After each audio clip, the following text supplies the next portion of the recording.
Bismillahirrahmanirrahim. Assalamualaikum warahmatullahi wabarakatuh. Sahabat yang beriman, kematian merupakan suatu kepastian yang akan dialami oleh makhluk yang bernyawa. Namun terkait kapan kematian itu datang, hanya Allah yang tahu dan maha menentukan. Meski kematian adalah ketentuan pasti, akan tetapi waktunya bukanlah suatu yang ditentukan kepastiannya. Terdapat banyak riwayat yang menjelaskan bahwa usia bisa diperpanjang atau diperpendek sesuai kehendaknya. Menurut hadis Nabi Muhammad SAW, Allah akan memperpanjang umur orang-orang yang dikehendakinya, namun bukan dengan cuma-cuma, karena manusia harus memiliki amalan khusus agar waktu hidupnya bisa diperpanjang. 1. Bersedekah. Begitu banyak keajaiban yang bisa didapatkan dari keikhlasan memberi kepada orang lain ini. Dengan bersedekah, Allah Subhanahu wa Ta'ala tidak hanya membalas dengan menambahkan rezeki lebih kepada hambanya, namun juga umur yang lebih. Hal ini dijelaskan oleh Rasulullah SAW dalam sebuah hadis yang diriwayatkan dari sahabat Amr bin Auf. Rasulullah SAW bersabda, "Sesungguhnya sedekah seorang muslim dapat menambahkan umurnya, dapat mencegah kematian yang su'ul khatimah. Allah akan menghilangkan sifat sombong, kefakiran, dan sifat berbangga diri darinya." Hadis riwayat Tabrani. Namun banyak kita dapati orang-orang yang memiliki rezeki lebih enggan bersedekah. Mereka menyimpan hartanya untuk dirinya dan keluarga. Padahal di setiap harta yang kita dapatkan, ada hak orang lain yang harus dikeluarkan melalui zakat atau sedekah lainnya. 2. Silaturahmi. Di tengah era modern yang mengharuskan kecepatan dalam bekerja, silaturahmi menjadi hal yang sulit untuk dilakukan. Pagi hari seseorang sudah sibuk mempersiapkan diri untuk bekerja. Siang hari mereka berkutat dengan pekerjaan menumpuk yang dikejar deadline. Malamnya sudah kelelahan dan mempersiapkan hari esok dengan rutinitas yang sama. Jadi kapan silaturahminya? Untungnya ada alat komunikasi yang semakin mendekatkan jarak dan waktu, baik melalui telepon, email, maupun sosial media. Sayang, sarana ini pun tidak digunakan untuk silaturahmi, justru hanya menjadi sarana untuk pamer tas baru, sepatu baru, perhiasan baru yang justru menjadi sumber-sumber dosa. Padahal silaturahmi merupakan hal yang sangat penting dalam Islam. Selain membuat hubungan antar sesama manusia menjadi lebih dekat, silaturahmi juga dapat memperpanjang usia seseorang. Hal ini seperti yang dijelaskan oleh Rasulullah SAW dalam hadis riwayat Bukhari yang artinya, "Siapa yang ingin rezekinya diperluas dan umurnya panjang, maka hendaknya ia bersilaturahmi." Hadis riwayat Bukhari. 3. Berbakti kepada orang tua. Bakti kepada orang tua juga menjadi salah satu amalan yang dapat memperpanjang usia seseorang. Amalan ini memang terkesan sederhana, namun bagaimana jika kita mencoba melaksanakannya?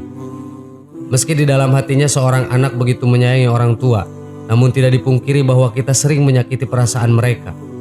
Semakin besar usia seorang anak, maka semakin besar pula potensi seorang anak melawan orang yang mendidik dan membesarkannya sejak kecil ini. Terlebih jika anak sudah mampu memenuhi kebutuhannya sendiri, maka dengan sombongnya mereka membentak dan mengambil keputusan yang tidak sesuai dengan keinginan orang tuanya. Hal-hal seperti inilah yang jarang kita ingat sebagai anak. Ketika berhasil memberi mereka uang atau barang dengan hasil keringat kita, maka kita sudah merasa sudah berbakti kepada ayah dan ibu. Padahal berbakti tidak hanya perkara uang, namun perkara hati. Bagaimana kita sebagai anak tetap menghormati dan meninggikan derajat keduanya, meski sudah memenuhi kebutuhan mereka, karena apapun yang kita berikan sebenarnya tidak akan pernah bisa membalas apa yang sudah orang tua lakukan terhadap kita. Jika berhasil melakukan hal ini, Allah menjanjikan untuk hamba tersebut umur yang panjang. Barang siapa yang berbakti kepada orang tuanya, maka Allah akan menambah umurnya. Hadis riwayat Baihaqi.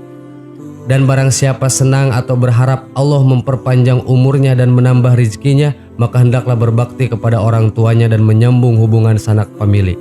Hadis riwayat Baihaqi.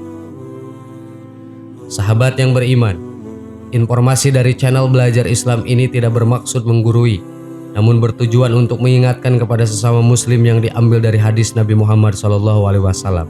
Semoga bermanfaat. Amin. Wallahu a'lam. Wassalamualaikum warahmatullahi wabarakatuh.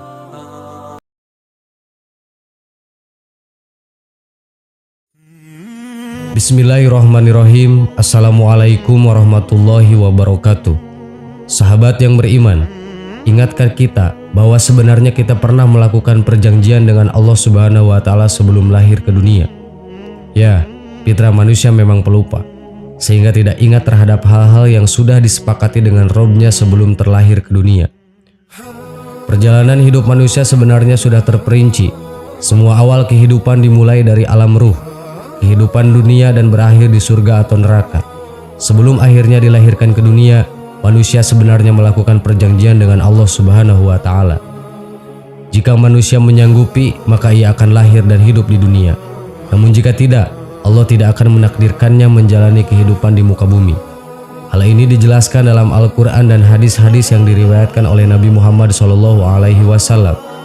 Sebelum setiap manusia lahir ke dunia, Allah telah mengambil kesaksian dari setiap jiwa atau ruh manusia.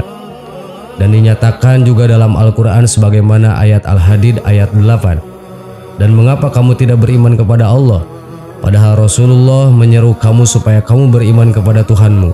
Dan sesungguhnya Dia, Allah, telah mengambil perjanjianmu jika kamu adalah orang-orang yang beriman. Quran Surat Al-Hadid ayat 57. Dalam sebuah hadis riwayat Imam Tirmidzi, Rasulullah SAW bersabda bahwa saat penciptaan Adam, Allah mengusap punggung Adam, lalu dari punggung tersebut keluar setiap ruh yang menyerupai biji atom yang berjatuhan. Ruh tersebut kemudian dijadikan berpasang-pasangan, lalu diambil janji dan kesaksiannya. Hal ini diperkuat dalam Quran Surat Al-A'raf ayat 172 tentang syahadatnya jiwa manusia sebelum ke alam dunia. Dan ingatlah, ketika Tuhanmu mengeluarkan keturunan anak-anak Adam dari sulbi mereka dan Allah mengambil kesaksian terhadap jiwa mereka, seraya berfirman, "Bukankah aku ini Tuhanmu?" Mereka menjawab, "Betul, Engkau Tuhan kami menjadi saksi." Kami lakukan yang demikian itu agar pada hari kiamat kamu tidak mengatakan, "Sesungguhnya kami, Bani Adam, adalah orang-orang yang lengah terhadap ini keesaan Tuhan." Quran Surat Al-A'raf ayat 172.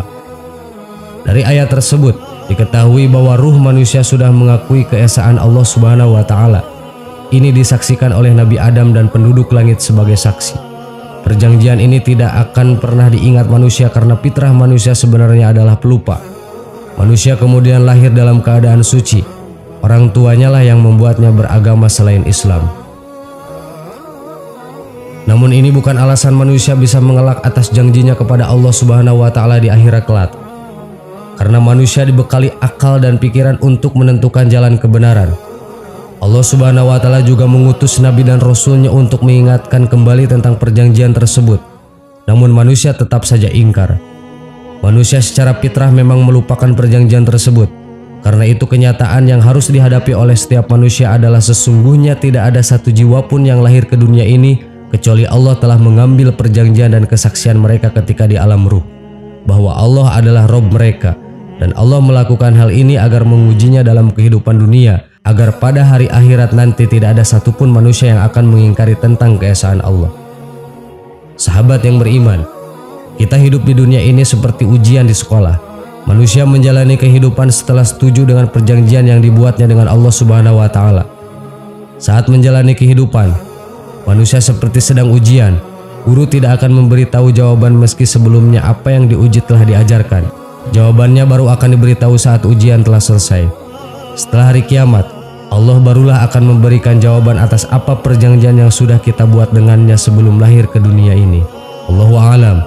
Assalamualaikum warahmatullahi wabarakatuh.